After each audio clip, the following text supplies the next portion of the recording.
And we're back to learning Photoshop in a year, day 151. Let me show you how you can render trees.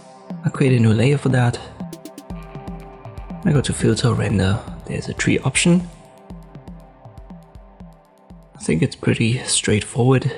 Just keep it to preset custom if you don't have any presets to load. And here under basic tree type, you can determine the general outlook. Let's use this Cypress one.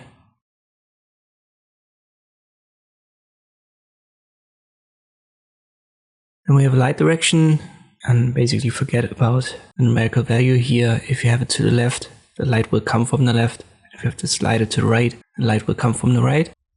Then leaves amount, leaf size, branches height, and branches thickness.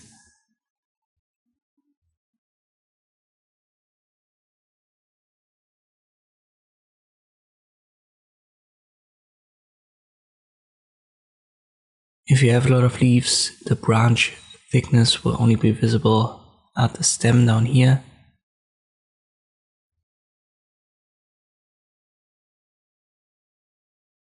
The arrangement down below is basically a randomization.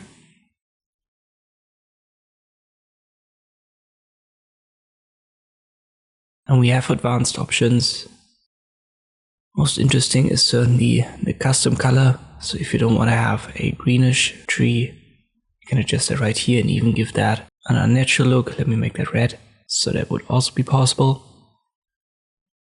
But these are minor adjustments. Everything under basic is most important. Just confirm, and as I've created a new layer, we now have this tree here on layer 1 and can move it around, transform it with Ctrl T, and we can treat it like any other object in Photoshop. Hope this video was helpful, thank you for watching, and I'll see you next time.